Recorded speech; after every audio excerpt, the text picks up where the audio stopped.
आप सब लोगों को नमस्कार। आज सुबह से पंजाब सरकार में आम आदमी पार्टी के मंत्री संजीव अरोड़ा जी के घर पे ईडी की रेड चल रही है। ईडी का काम है कि देश के अंदर अगर कहीं मनी लॉन्ड्रिंग हो रही है तो उसको रोकना, उसकी जांच करना। अगर इस मकसद से ईडी अपनी कार्रवाई करे तो हमें कोई परेशानी नहीं है। लेकिन जो हमने देखा कि जब से मोदी राज आया है इस देश के अंदर, सीबीआई भ्रष्टाचार के रोकने के लिए काम नहीं करती और ईडी मनी लॉन्ड्रिंग रोकने के लिए काम नहीं करती। वो सिर्फ और सिर्फ दूसरी पार्टियों को तोड़ने, उनके नेताओं को डराने, धमकाने और उन्हें बीजेपी में शामिल कराने का काम करती हैं। आज सुबह से जो संजीव अरोड़ा जी के घर पे कार्रवाई चल रही है वो भी उसी दिशा में एक कार्रवाई है। संजीव अरोड़ा के घर पे ईडी कोई मनी लॉन्ड्रिंग की जांच करने नहीं आई। पिछले एक महीने के अंदर ये दूसरी ईडी की रेड है संजीव अरोड़ा जी के यहां। एक बार 17 अप्रैल को आई थी ईडी।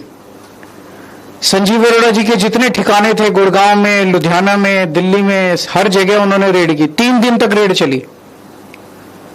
उस 3 दिन की रेड में ऐसा क्या था जो नहीं मिला, जो ढूंढने आज आए हैं। मैं बताता हूं कि उन 3 दिन की रेड में क्या नहीं मिला जो आज ढूंढने आए हैं। उसी वक्त अशोक मित्तल जी के यहां रेड हुई, उनके यहां भी 3 दिन रेड चली और उस 3 दिन की रेड के बाद अशोक मित्तल जी ने बीजेपी ज्वाइन कर ली। उनके यहां रेड खत्म हो गई, उनका सारा मामला रफा दफा हो गया। संजीव अरोड़ा जी ने बीजेपी ज्वाइन नहीं की। उस दिन उन पर काफी दबाव डाला गया, बीजेपी ज्वाइन कर लो, बीजेपी ज्वाइन कर लो। अगर वो उस दिन बीजेपी ज्वाइन कर लेते तो शायद आज ईडी की रेड नहीं होती। तो आज ईडी की रेड हुई है उनको सबक सिखाने के लिए कि तुमने बीजेपी ज्वाइन क्यों नहीं की। या तो बीजेपी ज्वाइन कर लो और नहीं तो गिरफ्तार कर लिए जाओगे। इसलिए आज ईडी की रेड हुई है। यह बहुत ही दुख की बात है जिस तरह से एजेंसीज को दुरुपयोग किया जा रहा है मोदी राज के अंदर। पंजाब को खासकर मोदी जी टारगेट कर रहे हैं। पंजाब के लोगों के साथ धक्का किया जा रहा है, पंजाब के लोगों के साथ नाइंसाफी की जा रही है, पंजाब के लोगों को कुचलने की कोशिश की जा रही है, पंजाब के लोगों के साथ अन्याय किया जा रहा है। पिछले 4 साल में मोदी जी ने पंजाब में पहले 3 काले कानून लाने की कोशिश की। पंजाब के किसानों के विरोध के सामने मोदी जी को झुकना पड़ा। पिछले 4 साल से ग्रामीण विकास का हजारों करोड़ रुपया, जिससे मंडियों की, गांव-गांव की सड़कें बननी होती हैं, वो प्रधानमंत्री जी ने रोक दिया। पंजाब यूनिवर्सिटी टेक ओवर करने की कोशिश की गई। चंडीगढ़ को, हरियाणा को ट्रांसफर करने की कोशिश, पंजाब से छीनने की कोशिश की जा रही है। पंजाब के पानियों के ऊपर डाका डालने की कोशिश की जा रही है। बीबीएमबी को हथियाने की कोशिश की जा रही है। ऐसे न जाने कितने मामले हैं जो केंद्र सरकार और मोदी जी पंजाब के लोगों के साथ धक्का कर रहे हैं। और अब पिछले कुछ दिनों से रोज बस एक ही खबर है, आज ईडी ने यहां रेड कर दी, आज ईडी ने वहां रेड कर दी। जैसे ही बंगाल के चुनाव खत्म हुए, ईडी की पूरी दिल्ली की टीम, केंद्र की टीम सारी जो है वो पंजाब के अंदर आ गई है। इनका मकसद कोई काला पैसा ढूंढना है, मनी लॉन्ड्रिंग ढूंढना नहीं है। आज से 10 साल पहले प्रधानमंत्री जी ने खुद अपने भाषण में शुवेंदु अधिकारी के खिलाफ भ्रष्टाचार के आरोप लगाए थे, संगीन आरोप लगाए थे। कोई देश का प्रधानमंत्री अगर किसी के खिलाफ संगीन आरोप लगाए तो छोटी बात नहीं है। ऐरे गहरे ने आरोप नहीं लगाए थे, बीजेपी के किसी स्पोक्सपर्सन ने आरोप नहीं लगाए थे, बीजेपी के किसी छोटे नेता ने।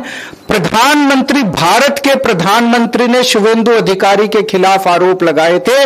आज प्रधानमंत्री जी खुद उन्हें सीएम की शपथ दिला के आए हैं अपने हाथ से। अमित शाह जी ने हेमंत बिश्व शर्मा के खिलाफ भ्रष्टाचार के संगीन आरोप लगाए थे। उसको इन्होंने असम का मुख्यमंत्री बना दिया। अजीत पवार के खिलाफ प्रधानमंत्री जी ने खुद भ्रष्टाचार के आरोप लगाए थे, उसके 6 दिन के अंदर उसको महाराष्ट्र का उप मुख्यमंत्री बना दिया। शुभेंदु अधिकारी के खिलाफ ईडी नहीं जाएगी, ईडी संजीव अरोड़ा के खिलाफ जाएगी। हेमंत बिश्व शर्मा के खिल को गिरफ्तार नहीं किया जाएगा, गिरफ्तार केजरीवाल को किया जाएगा। अजीत पवार को गिरफ्तार नहीं किया जाएगा, गिरफ्तार मनीष सिसोदिया। क्यों? उन्होंने सबने बीजेपी ज्वाइन कर ली। तो इनका मकसद देश से भ्रष्टाचार दूर करना नहीं है, इनका मकसद मनी लॉन्ड्रिंग रोकना नहीं है, इनका मकसद केवल और केवल दूसरी पार्टियों के नेताओं को तोड़ के बीजेपी में शामिल करवाना है। आज पंजाब के अंदर इनके पास चुनाव लड़ने के लिए, खड़े करने के लिए नेता नहीं है, इसलिए दूसरी पार्टियों को तोड़ तोड़ के अपनी पार्टी में शामिल कराने की कोशिश कर रहे हैं। मैं मोदी जी को याद दिलाना चाहता हूं पूरी विनम्रता के साथ, पंजाब गुरुओं की धरती है।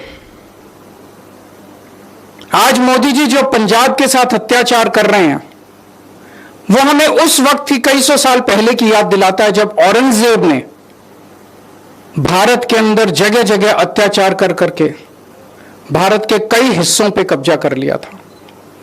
आज मोदी जी ने बेईमानी कर करके भारत के कई हिस्सों पे कब्जा कर लिया है। उसके बाद औरंगजेब की नजर पंजाब के ऊपर पड़ी।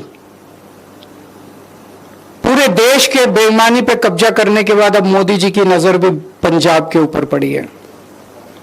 औरंगजेब ने पंजाब के लोगों के साथ खूब अत्याचार किया, मोदी जी भी पंजाब के लोगों के साथ खूब अत्याचार कर रहे हैं।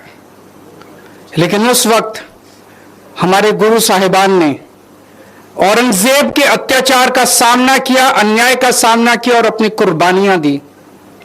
उनकी कुर्बानियों से प्रेरित होकर आज पंजाब के लोग खड़े होकर मोदी जी के अत्याचार और अन्याय का सामना करेंगे और पूरे देश को मोदी राज के अन्याय और अत्याचार से मुक्ति दिलाएंगे।